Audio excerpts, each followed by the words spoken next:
Maghreb, la France réduit de moitié le nombre de visas octroyés. Guinée-Conakry, le CNRD dévoile la charte de la transition République démocratique du Congo, projet de loi sur la congolité. Le Parlement fait marche arrière. Et puis on termine par le Togo. Plusieurs dirigeants de sociétés de trading sous les verrous. Nos invités sont là. Adam Adjranou, directeur de publication de Vision d'Afrique. Bonjour Adam, vous allez bien? Oui, bonjour Michel, bonjour les chers téléspectatrices et téléspectateurs qui nous suivent de par le monde. Vous êtes passé par la radio. Ça a été le cas. Nous avons également Firmin Teko Agbo, chroniqueur politique, président du Centre de recherche et de géopolitique internationale qui porte son nom. Firmin, bonjour, merci de répondre à notre invitation. Bonjour Michel Takpa, merci aussi, c'est un honneur, merci de m'avoir invité. Alors nous avons également le coach Akleso Kwame Vieso, consultant politique et coach en entrepreneuriat. Bonjour coach, vous allez bien? Bonjour, je vais très bien, étant donné que chaque jour je fais est mieux que le jour qui est passé, donc j'ai le souci quand même de dire bonjour à tous les téléspectateurs de Néo et bonjour également à mes co-débatteurs ici. Allez, on commence donc par le Maghreb face à l'immobilisme des pays du Maghreb qui refusent de reprendre leurs ressortissants vivant illégalement en France. Le gouvernement a décidé de réduire de moitié le nombre de visas octroyés à l'Algérie, au Maroc et de 30% de la Tunisie. La nouvelle est tombée. Alors Adam Adjranou, qu'est-ce qui... Bon, c'est vrai que l'introduction a un peu parlé de cela, mais est-ce qu'il y a quelque chose de profond entre ces pays et la France? Non, vous savez, ce problème pose deux problèmes fondamentaux. Ouais. Pose deux problèmes fondamentaux. D'abord, dans un premier temps, ceci démontre à suffisance également combien nous, les pays africains, ne prenons pas tellement au sérieux la question de nos ressortissants. C'est vrai qu'on peut le relativiser, puisque cette question est beaucoup plus exprimée lorsqu'on prend les pays au sud du Sahara. Les pays au sud du Sahara, on l'a constaté lorsqu'un citoyen français par exemple, se trouve dans un pays. Et on l'avait vu récemment avec l'Australie qui essayait il y avait un citoyen français qui devait être exécuté avec des Nigériens, on a vu. Ouais. Il y avait la réaction de Paris. Voilà. Ouais. Mais la Paris a vraiment pesé dans la balance et son ressortissant n'a pas été exécuté. Donc de toutes les façons, lorsque nous faisons le parallèle entre ces deux aspects-là, moi je me pose des questions. Quelque part, nous mettons des politiques publiques en place pour faire en sorte que, en tout cas entre guillemets, même si ces politiques-là ne sont pas exprimées, pour faire en sorte que nous ayons un nombre assez réduit de nos concitoyens qui tentent en fait l'aventure des pays occidentaux. On l'a vu également que pour atteindre les rives occidentales, il faudrait quand même avoir des moyens. Mais là également, moi j'estime qu'à partir d'un moment où le pays, la France, a essayé quand même d'entretenir ces citoyens-là, puisqu'ils leur reconnaissent un certain nombre de valeurs liées au fait qu'ils ont eu à contribuer à un moment donné à la survie de la France, pour que la France soit aujourd'hui dans ce positionnement. De toutes les façons, l'histoire et toute l'histoire est là pour le prouver que la France ne saurait être dans cette position sans compter quand même avec des Africains. Quel que soit quand même le sacrifice, minime que soit-il, il a permis quand même à la France d'être quand même à cette position donnée. Mais à un moment donné, où la France estime qu'il est temps, de toutes les façons, vous savez, c'est vrai, il essaie de dire que voilà, ces citoyens doivent regagner les pays d'origine, mais quand même en essayant de maintenir un certain nombre de privilèges liés au fait qu'ils sont intrinsèquement liés à l'histoire de la France. Donc je pense que à un moment donné, quelles que soient les difficultés que nous traversons aujourd'hui, nous les pays africains surtout, parlant donc de ces pays maghrébiens, il va de soi quand même qu'on ait un regard assez poussé sur ces citoyens-là, qui sont d'abord des citoyens pays africains, maghrébins, soit-il, mais à un moment donné, il faudrait quand même qu'on change de paradigme. C'est en ce moment que je dis quand même qu'on ne va pas laisser la France de pouvoir mener ces pays, amener la France à prendre des mesures coercitives, poussant ces pays-là à pouvoir rapatrier dans ses ressortissants. Il faut quand même qu'on ait le triomphe assez modeste, faire en sorte que nous sachions pertinemment qu'à un moment donné, sont nos ressortissants et avoir un regard sur eux, puisque à partir du moment où ces pays-là ne prennent pas de ces mesures-là pour faire en sorte de réserver à ces citoyens-là un accueil d'abord chaleureux. Ce serait quand même, moi je pense que l'histoire retiendrait si ces pays-là mettaient en place des outils, des politiques pour accueillir ces citoyens. Puis ils sont en compagnie, quelque part. Donc, quelque part, dire que voilà, on ne va pas le faire parce que peut-être, puis entre guillemets, même si c'est un peu exprimé, les gens tendent à dire que voilà, peut-être que ça deviendra un poids de plus pour ces pays-là. C'est à demi-maudit. Sinon, je ne vois pas en quoi, si vous estimez que ces pays ont des potentialités à faire monnaie à l'interne, vous aurez quand même poussé, si c'était par exemple des gens qui étaient peut-être sacrés avec des prix, vous allez voir qu'il y aura véritablement des conquêtes. Comment? Parce qu'aujourd'hui, lorsqu'on dit, voilà, il y a tel citoyen qui est franco-africain, cité de tel pays, vous voyez déjà le mouvement qu'il y a derrière, on a tendance à dire que voilà, il est d'abord africain, et les opinions en ce sens vont sans cesse grandissant. Mais aujourd'hui, étant donné que c'est des citoyens, parmi eux, on peut avoir des potentialités à exploiter à l'interne. Donc je me dis aujourd'hui, il faudrait quand même que nous, pays africains, nous changions de paradigme, faire en sorte que nous reconnaissons la valeur de nos citoyens, que de pouvoir véritablement dire que voilà, c'est un bon débat, il faudrait que la France s'en occupe. Là, nous ne honorons pas. Et soit, quelles sont, après la stratégie de persuasion, la France plutôt passe à l'acte. On sait que ces pays sont aussi accrochés à la France et vice-versa.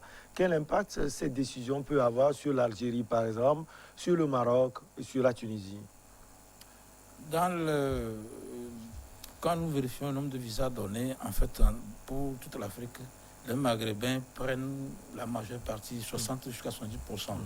Et le problème, c'est que quand vous voyez la fin dernièrement, la plupart des attentats qui ont eu lieu en France, c'est les pays maghrébins, c'est leurs ressortissants qui ont créé ce genre de problèmes. Et il y a actuellement un journaliste qui est devenu, il veut aller quand même à la présidence, Éric Zemmour. Oui, Éric Zemmour. Qui est en train de dénoncer le fait que ces franco-algériens ou marocains créent des tendances suicidaires pour la France. Maintenant, ce que moi, je ne comprends pas, parce que les gens disent, la France a dit que les bandits, les voyous, même dans notre propre pays, en Afrique ici, on enferme les voyous, on enferme les délinquants. C'est ce que la France a dit. Il dit que ceux qui ne se comportent pas bien envers la France, on les renvoie. Le Mali a dit tantôt que la France n'a qu'à partir du Mali. Certainement, c'est parce que le comportement des militaires n'était pas bien. Donc, si ce n'est pas qu'un droit, les Africains n'ont pas un droit pour aller rester en France, la France a le droit de protéger ses ressources. Si on vous dit de partir, il faut partir. C'est ce que vous voulez dire. En fait, c'est ça. Le souci, il y a des gens qui sont en France et qui insultent les Français. Peut-être ici un jour que, c'est pourquoi je me moque des fois des panafricanistes, ils sont en France, mais ils disent que... On a Kémy Séba qui est franco-béninois. Il dit qu'il va changer sa nationalité maintenant, il n'a qu'à le faire. Donc, c'est pour dire que le désordre que certains ressortissants maghrébins font cause laisse à désirer. C'est pour la raison pour laquelle on a demandé aux citoyens français, ceux qui n'ont aux citoyens maghrébines, et ceux qui, comment on appelle les gens là-bas, le Maroc, l'Algérie, la Tunisie, on leur dit si leurs ressortissants ne peuvent pas se comporter vis-à-vis de la loi française, alors là, qu'ils les prennent. Et ceux qui sont dans les irrégularités avec la France, on va les rapatrier. C'est ce qu'on avait dit. Ça ne crée pas trop. Chaque État devait accepter et voir.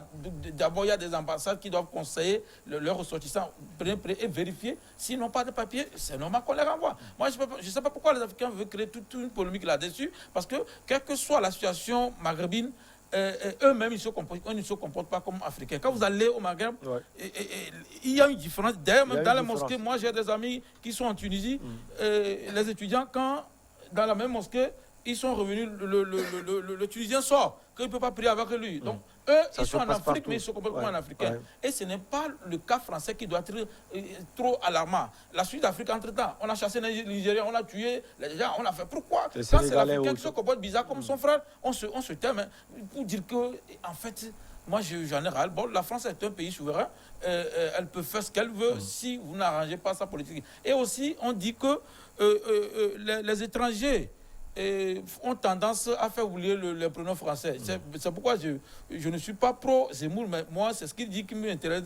Il dit que il y a des établissements dans lesquels, quand tu n'as pas un nom précis, tu ne peux pas aller là-bas. Et c'est depuis 1800 que cette loi a été votée pour faire la promotion du français, pour que les Français choisissent les noms et pronoms français. Mais on dit que les Maghrébins, quand ils viennent maintenant, Il dit que lui ne peut pas changer son Mohamed par rapport à ce qu'on lui dit, mais il veut quand même faire l'établissement. Or, il y a quelque chose en droit qu'on appelle des programmes insupersonnés. C'est-à-dire que si j'écris et que je dis mon école recrute les musulmans, il y a les écoles confessionnelles, écoles islamiques ici. Donc, tous ceux qui viennent là-bas se comportent à la loi musulmane que l'établissement a mise en place. Mais pourquoi les mêmes musulmans qui comprennent ça, en France, ils ne veulent pas comprendre la loi française pour dire que quand tu fais ceci, choisis les pronoms français. Moi, je ne vois pas trop de problème. Donc, c'est pour dire qu'en fait, c'est une histoire que les gens veulent prendre pour régler leur cas. Parce que l'Algérie et la France étaient à couteau tiré depuis longtemps. Ouais. Donc, c'est ça le problème. Pour confirmer les dires du coach Issa Cresson, je me souviens de l'équipe d'Algérie qui est arrivée à Lomé, qui a battu les éperviers. Et Jamel Belmadi dit, nous sommes arrivés en Afrique pour gagner. Ça a surpris tellement de personnes. Alors, Firmin Teko Agbo, la France finalement passe à l'acte. La France passe à l'acte. La situation, il faut l'observer. Je pense que mes co-débatteurs, Adam Adjonon et le coach Aprisson, ont déjà dit l'essentiel. Mais il faut que j'ajoute quelque chose.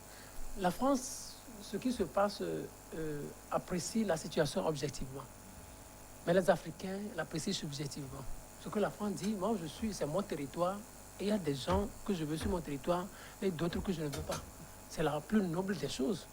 La France est en droit de choisir qui doit régner ou qui doit vivre sur son territoire. Et c'est ce que la France est en train de faire. La France a mis en place un certain nombre de dispositions juridiques et dit, mais si vous enfreignez ces dispositions-là, moi je vous mets dehors. Quel est le problème? Il n'y a aucun problème. C'est la France qui choisit et la France a absolument le droit de faire ce qu'elle veut. Son choix. Par rapport à ceux-là qui doivent rester sur son territoire ou ne doivent pas l'être. Et à ce niveau-là, les Africains, ils aiment apprécier la situation subjective. C'est-à-dire, si des gens, si on vous dit, vos ressortissants qui sont chez nous nous embêtent, recevez-les. Mais vous avez l'obligation de les recevoir. Est-ce qu'ils ont les structures pour pouvoir les recevoir? Ce n'est pas, ça n'engage pas la France. Ce n'est pas le problème de la France. Ça, ce n'est pas le problème de la France. Elle dit, vos ressortissants, si des gens sont... On interdit à personne, on interdit à quelque Africain que ce soit de quitter son territoire. Ça veut dire chaque Africain est libre de quitter le territoire. Mais ce qu'on reproche au chef d'État, c'est parce que dans la plupart des cas, les gens quittent le territoire africain ou leur pays africain parce qu'ils n'arrivent pas à s'en sortir. Les gens prennent le bateau parce qu'ils n'arrivent pas à s'en sortir. Les gens vont en France parce qu'ils n'arrivent pas à s'en sortir. Ils se disent que l'Occident doit être considéré comme le paradis. C'est un lieu de cocagne. Voilà, si tu n'arrives pas à réussir en Afrique, il est fort probable que lorsque tu vas arriver en Occident, tu vas réussir. Et donc, il est aujourd'hui admis que, ou prouvé que la plupart de ceux qui sont aujourd'hui en France ont quitté le territoire africain parce qu'ils n'arrivent pas à s'en sortir sur le territoire africain. Et ça veut dire qu'en réalité, en Afrique, on manque de structure, on manque de politique publique qui puisse en réalité nous permettre à nos jeunes de s'en sortir. Et ces personnes vont encore venir dans ces structures. Voilà, et aujourd'hui, on n'arrive pas à s'en sortir. Quand vous voyez le taux de chômage au Maroc, c'est flambant. Quand vous voyez le taux de chômage en Algérie, en Tunisie, regardez, depuis que Ben Ali a quitté, ça fait déjà 10 ans, banalement, le taux de chômage est toujours en hausse. Les Tunisiens n'arrivent toujours pas à s'en sortir. Ben parce que surtout avec cette crise politique actuelle. Les gouvernements qui se sont succédés n'ont pas réussi à faire baisser considérablement le taux de chômage. Et encore dans ces situations-là, ceux qui sont là, on n'arrive pas à leur trouver à faire. Et maintenant, on va encore rajouter d'autres. Donc c'est ce qui fait que les Africains n'arrivent pas à accepter. Mais ils sont dans l'obligation d'accepter ce que la France dit. Et bien ça, c'est par rapport au Maroc, c'est 7700, plus de 7700 ressortissants. Mais eux, ils ne donnent que 30%. Ils disent, si on doit recevoir nos ressortissants, on doit les rapatrier. Nous, on ne peut rapatrier que 30. Mais vous voulez que la France dise quoi? Mais c'est embêtant, vous embêtez les Français. Les Français sont en droit, en réalité, de choisir qui doit rester sur leur territoire. Adam, en 30 secondes seulement, quand on voit la crise sociopolitique aujourd'hui dans un pays comme la Tunisie, entre le président Kais Saied et Ennahda et les autres courants de partis politiques, bien sûr, dans ce pays, c'est un peu plus difficile pour ces pays d'accueillir des ressortissants. Pas du tout. Vous savez, je pense que lorsque vous vous êtes fait élire par une population, c'est justement parce que vous avez un calendrier, un agenda, un programme de société qui répond à des ambitions liées donc à cette communauté-là. Vous ne pouvez pas parler aujourd'hui, tout pays confondu, pris dans sa globalité, ne peut pas parler des citoyens, sans parler quand même de ces citoyens-là qui sont de la diaspora, qui d'ailleurs même contribuent parce que vous allez prendre aujourd'hui les politiques publiques, prennent en compte réellement donc ces ressortissants qui sont de la diaspora, qui contribuent énormément. Donc de toutes les façons, ne pas aujourd'hui concevoir des politiques publiques sans tenir compte de cette franche partie de la population.